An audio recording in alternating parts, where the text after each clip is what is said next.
ಕ್ರಿಸ್ತನನ್ನು ಪ್ರತಿಫಲಿಸುವಂತೆ ನಿಮ್ಮ ಆತ್ಮಗಳನ್ನು ವಾಕ್ಯದಲ್ಲಿ ಬಲಪಡಿಸುವ ಅನುದಿನದ ಧ್ಯಾನ.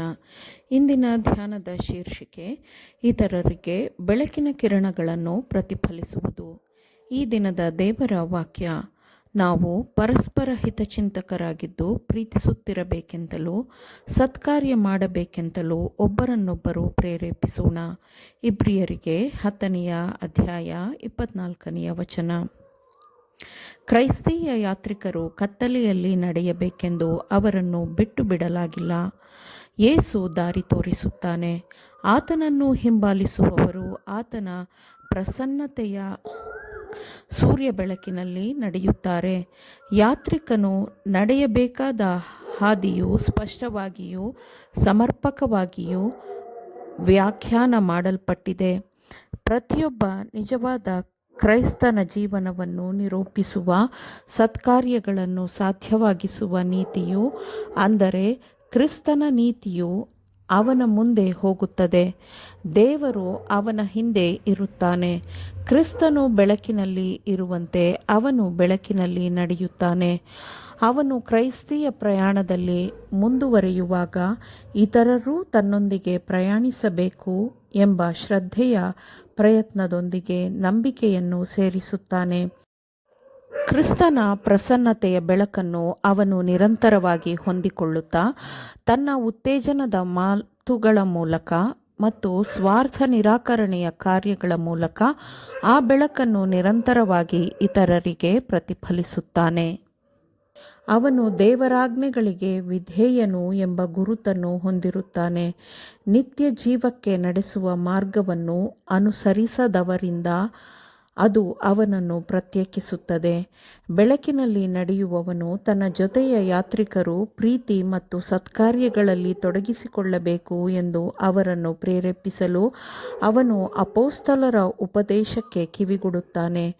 ಪರಸ್ಪರರ ಅಗತ್ಯಗಳನ್ನು ಎಚ್ಚರಿಕೆಯಿಂದ ಪರಿಗಣಿಸುವವರು, ದಯೆ, ಕೃಪೆಯ ಮಾತುಗಳನ್ನು ಆಡುವವರು, ಇತರರಿಗೆ ಒಳ್ಳೆಯ ಆಲೋಚನೆಯಿಂದ ಸಹಾಯವನ್ನು ಮಾಡುವವರು, ತಮ್ಮ ಜೊತೆ ಪ್ರಯಾಣಿಕರನ್ನು ಉತ್ತೇಜಿಸುವುದಲ್ಲದೆ ತಮ್ಮನ್ನು ತಾವು ಉತ್ತೇಜಿಸಿಕೊಳ್ಳುತ್ತಾರೆ. ಯಾಕೆಂದರೆ ಅವರು ಹೀಗೆ ದೇವರೊಂದಿಗಿನ ಕೆಲಸಗಾರರಾಗಿರುತ್ತಾರೆ. ಕುಂಟರು ದಾರಿ ತಪ್ಪದಂತೆ ನಾವು ನೇರವಾದ ಮಾರ್ಗಗಳನ್ನು ಮಾಡೋಣ. ಬೇರೆ ಯಾರೋ ಮಾಡಿದ ವಕ್ರ ಮಾರ್ಗವನ್ನು ಯಾರೂ ಅನುಸರಿಸಬಾರದು, ಏಕೆಂದರೆ ಅವನು ಸ್ವತಃ ದಾರಿ ತಪ್ಪುವುದಲ್ಲದೆ ಈ ವಕ್ರ ಮಾರ್ಗದಲ್ಲಿ ಇತರರೂ ನಡೆಯುವಂತೆ ದಾರಿ ತಪ್ಪಿಸುತ್ತಾನೆ.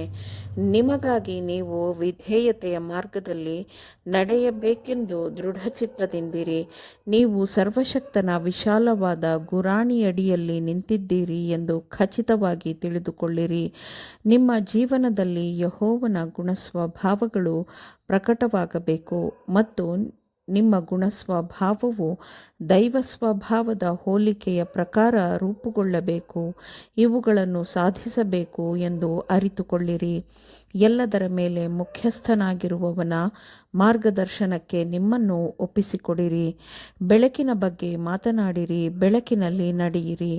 ದೇವರು ಬೆಳಕಾಗಿದ್ದಾನೆ ಮತ್ತು ಆತನಲ್ಲಿ ಎಷ್ಟು ಮಾತ್ರವೂ ಕತ್ತಲೆ ಇಲ್ಲ ಎಂಬುದೇ ಎಂದು ವಾಕ್ಯವು ಹೇಳುತ್ತದೆ. ನಿಮ್ಮನ್ನು ಹೇಗೆ ಮೆಚ್ಚಿಸಿಕೊಳ್ಳಬೇಕೆಂದು ಅಧ್ಯಯನ ಮಾಡಬೇಡಿರಿ. ನಿಮ್ಮ ಸ್ವಾರ್ಥದ ಬಗ್ಗೆ ದೃಷ್ಟಿಯನ್ನು ಕಳೆದುಕೊಳ್ಳಿರಿ ಮತ್ತು ಬಹುಸಂಖ್ಯೆಯ ಜನರು ತಮ್ಮ ಪಾಪಗಳಲ್ಲಿ ನಾಶವಾಗುತ್ತಿರುವುದನ್ನು ನೋಡಿರಿ. ಲೋಕಕ್ಕೆ ಬೆಳಕಾಗಿರುವವನಿಂದ ಮಾತ್ರ ಬರುವಂತಹ ಧೈರ್ಯವನ್ನು ಬಲವನ್ನು ನಿಮ್ಮ ಆತ್ಮದಲ್ಲಿ ಸೇರಿಸಿಟ್ಟುಕೊಳ್ಳಿರಿ. ನಿಮ್ಮನ್ನು ಮರೆತು ನಿಮ್ಮ ಸುತ್ತಲಿನ ಅನೇಕರಿಗೆ ಸಹಾಯ ಮಾಡಿರಿ. ನಂಬಿಕೆಯನ್ನು ಮಾತನಾಡಿ ಮತ್ತು ಆಗ ನಿಮ್ಮ ನಂಬಿಕೆಯೂ ಹೆಚ್ಚಾಗುತ್ತದೆ. ಇತರರಿಗೆ ಬೆಳಕಿನ ಕಿರಣಗಳು ಪ್ರತಿಫಲಿಸುವಂತೆ ನಿಮ್ಮ ಜೀವನವನ್ನು ನಡೆಸಿರಿ. ಯೇಸುವಿನ ಪ್ರೀತಿಯಲ್ಲಿ ವಿಶ್ವಾಸವಿಡಿರಿ. ಆಗ ನಾಶವಾಗುತ್ತಿರುವ ಆತ್ಮಗಳನ್ನು ಉಳಿಸಲು ನಿಮಗೆ ಅನುಗ್ರಹವು ದೊರೆಯುತ್ತದೆ.